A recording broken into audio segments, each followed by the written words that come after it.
Well, hey, we're standing around this beautiful campfire here. We're up at my buddy Keith Reid's place in Talkeetna. We're going to catch some significant fish today, significant fish.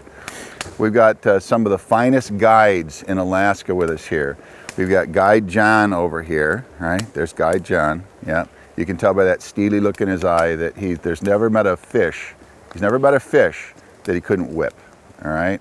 And then his faithful extra guide is Ryan over there, and he specializes in all things salmon, right? So, I mean, we're gonna tear it up today. Now, note the fire, gorgeous, right? Perfect, angled, everything's working well. And I'd like to tell you that we sat out here for about 3 hours rubbing sticks together and finally created a spark that turned into a flame. But that wouldn't be true. So let me show you how we got this going without a lot of muss and fuss, okay? Watch this.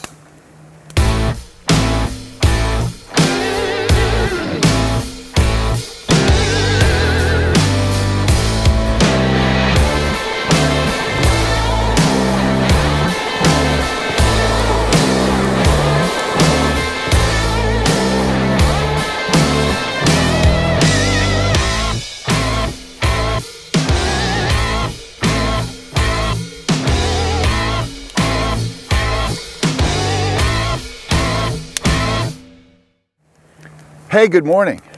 And by the way, it's Austin. And Austin tells me he's in charge of both of these guys, all right? But he's a good man. And we're gonna get to spend time with these three fine fellows and Dad, Mr. Keith Reid, that you'll meet in a little while. The days are long here in Alaska, and you've gotta start with a great breakfast. Today, we had the best breakfast burritos I've ever had.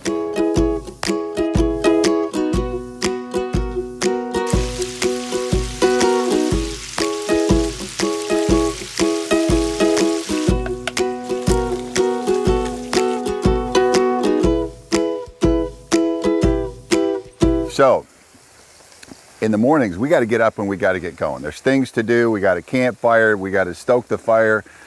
Keith's over here cooking. I mean, we got to get rolling. We got fish to catch. And what's important is that the crew gets up and they're ready before everybody else. Because if it doesn't get filmed, it didn't happen. So, Cody, yeah, slept in. Let me show you what we do to crew that sleeps in. Come on, guys, this isn't funny. Hey, it's not supposed to be funny. We got to learn, all right? Now, I just want you to know that we're still going to feed you. Okay. So here you go. Here you go. Here you go. Okay, that's it. That's enough. No? That's enough. All right. Yeah. Never again. Do you promise? I promise. All right. We'll be back in 3 hours. Okay. All right. Have fun. Bye.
Keith's boat is pretty cool.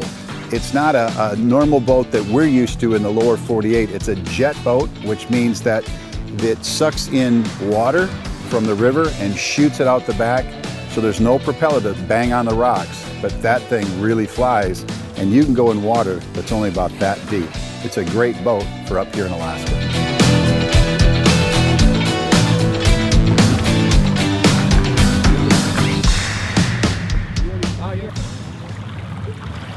So you guys can see this river runs really fast. So we don't go any place without life jackets on. I mean, it can take something that's really fun and turn it really emergency real quick. So in the boat, life jackets on. Let's run through a little bit of safety stuff in here. One good thing is Jim can run the boat. He's probably run this boat before. So, let's just go through a few safety things. If something happens to me, boat quits running, get the anchor out of the boat. That'll slow you down a little bit. It isn't going to stop you in this water, but it'll slow you down. You can work your way towards shore just a little bit. There's a canoe paddle on the back, and you can use that to slowly work yourself to shore.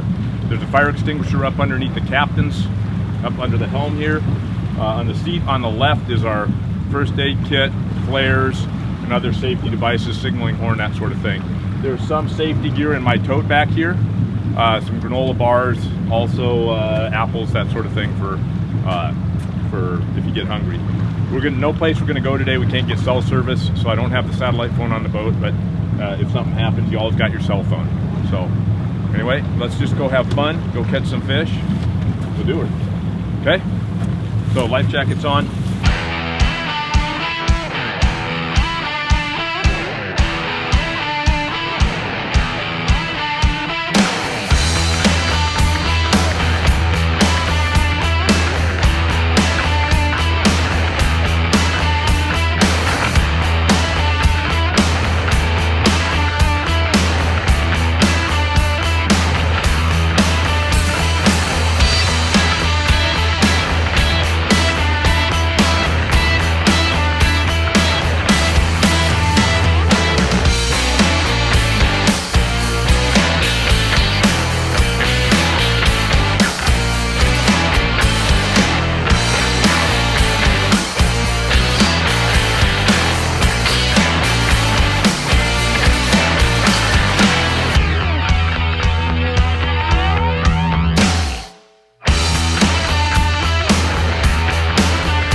The first place we stop to fish is a small creek where the clear water flows into the milky waters of the Talkeetna River.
Guys, I want to talk to you about excellence. Excellence is one of those words that's been around for a while. Years ago, there was a book called In Search of Excellence, and it was it chronicled some of the best companies around the world. And it was the standard business book for a long, long time, In Search of Excellence. And excellence was measured through productivity, profitability, customer service, etc. And so it was great to have that come into the awareness of at least the business community that there was something called excellence. But I believe that excellence is in every man. The potential for excellence is within us. But I think it's the rare man that will take the time and do the work to bring that excellence out. There's a gentleman in Japan, Watanabe, and he is one of the last 30 sword builders in Japan, doing it the original way. What an incredible guy. He's worked on swords for 40 years. And in 40 years, his words, he said, maybe 5 have come close to being the kind of swords that the masters made years ago. Wow. 4 decades of his life. And he says, maybe 5 of my swords come close. Isn't that amazing? This is a man who's dedicated his life to his culture, to his craft, and to be excellent. And I don't believe that there's anything unique or different about him other than effort, dedication. He's chosen not to be mediocre, not to be okay at what he does, not to be sloppy. And I get concerned when I think about our young generation today, some of the older as well, where the standards have fallen so low, where excellence is just this vague notion, and close enough is good enough. And as long as it's kind of like it was supposed to be, we settle for that. That's not okay. It's not okay. And it starts when you're little. We've got to teach our young people how to clean their rooms. I mean, that sounds like basic stuff. It is. But if I say to a young person, clean your room, I can come back in an hour, and maybe what that means is everything's been shoved underneath a bed, right? Maybe that's what that means. But what we've got to do is demonstrate what excellence really means. We are capable of excellence. I've got a couple neat examples here that I brought to Alaska with me. I have a son, Stephen, that makes knives, and everything we see here is made by hand. So he started with a bar of steel. He started with just a piece of handle material and some rivets, and he crafted this by hand. Now he's a young guy, he's in his 20s, but he's chosen to follow the path of Mr. Watanabe and to become excellent at his craft. Now, 10 years from now, he'll look at this knife and Stephen would identify all the flaws in it. I can look at it right now and I can see the beauty, because a young guy that's been at it for years making knives that others look at and just, they marvel. It's the sharpest knife I've ever held. So he's found ways to be excellent there. In addition to the blade, this is a sheath that was made by hand by a dear friend of mine, Alice Joe, a member of the Chippewa tribe in Michigan. And this was a gift welcoming me into their tribe. I have Native American blood in my veins from the Algonquin tribe, and we have the same original language, and this was a very beautiful act. The gift is very powerful in the Native American culture. And what you may not be able to see is that there are individual beads, and each one was sewn onto this sheath by hand. There's a cross, a feather, very powerful symbols, and I'm just taken at the excellence with which Alice Joe created this. So when I put my son's knife into this sheath, I have 2 pieces that were made with great excellence. Another example of excellence that has stood the test of time is that of the work of Michelangelo and the Sistine Chapel. Don't know if you're familiar with this or not, but this is an amazing work that one man did. The Sistine Chapel is a domed roof. He painted it's called fresco, this mural on this dome. And here's the amazing thing that just boggles my mind. When you stand below, 60 feet below, and you look up, the picture looks as if you're looking at a flat picture. So somehow this man built scaffolding and was able to map this thing out. It's this huge mural, so that the human eye, when looking at it hundreds of years afterwards, would see the most gorgeous painting in the world, and it's painted in a curvature. I can't even understand that type of excellence. It took him 4 years to finish that fresco. Now, you may not make knives or sheaths, You're probably not going to paint anything more than the ceiling in your house. So maybe those things are outside of what you've been called to do. But the Word of God says this. It says, whatever you do, do it as unto the Lord. So if you're cutting the grass, do it with excellence. If you work in a factory and you make parts, do it with excellence. Whatever you do it with excellence. If you're a father, be an excellent father. A husband, be an excellent husband. Whatever you do, you need to do it with excellence, and the world will see. You've got to remember that there's another generation that's watching you, and they're asking the question, what does a man of God do with his work, with his play, with his love? Is there excellence there? And if there is, we're teaching the next generation to operate in excellence.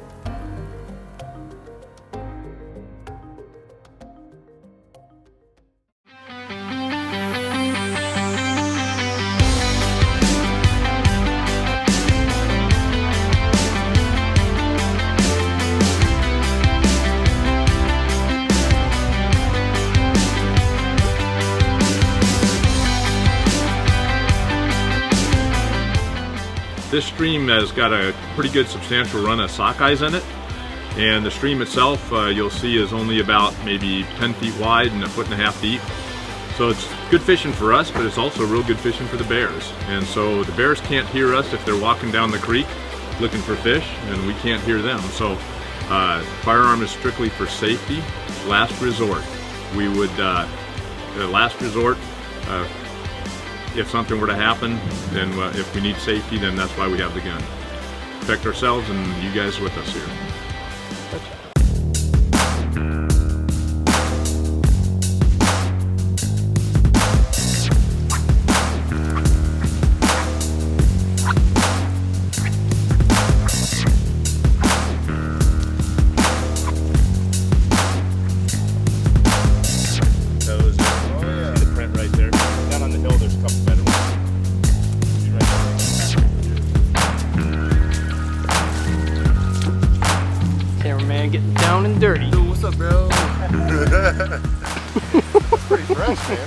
Oh yeah, that's this morning. That's this morning. Because you got to remember, pounded rain up here last night. Yeah. So that's from this morning. This guy could have walked down here while we were down there fishing. Wow. And probably heard us and decided not a good thing to be. But yeah, I mean, you know how much rain. So this is all the rain from where it rained, right? It's all pocky, and so yeah, that's this morning, guys. That's fresh. Wow. Our little black-haired buddies.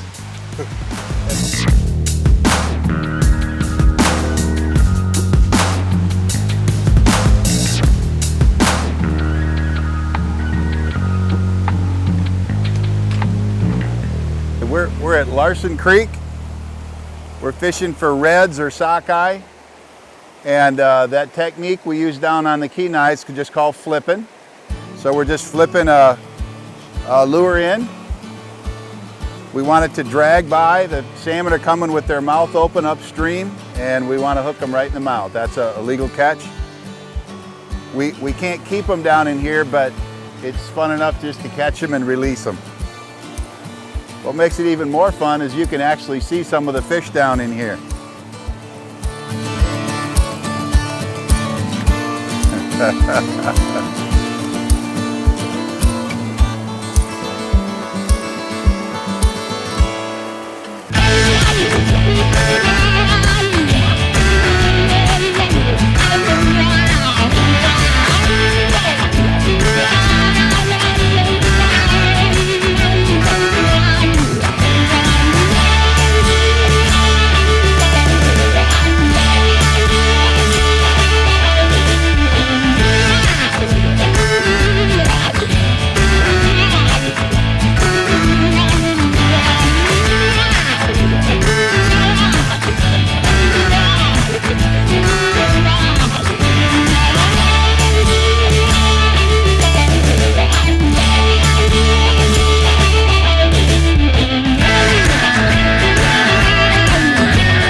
fish.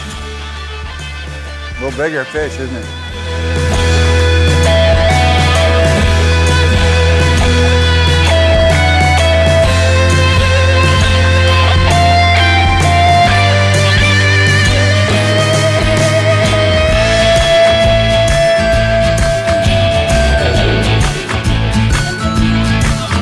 Nice fish. Good job, bud.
You know, I love fishing, so I enjoyed catching the salmon and the Dolly Varden and the other species that we picked up, but I especially loved watching Keith and his sons fishing together.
Hey, we picked up a new crew member.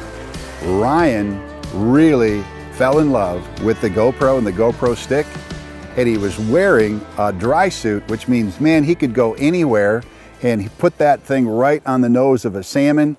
He was into it, he was diving, he was floating, getting some shots that we would have never gotten without him. Ryan is our new crew member.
After a full day's fishing, we hopped in a jet boat and headed back to camp.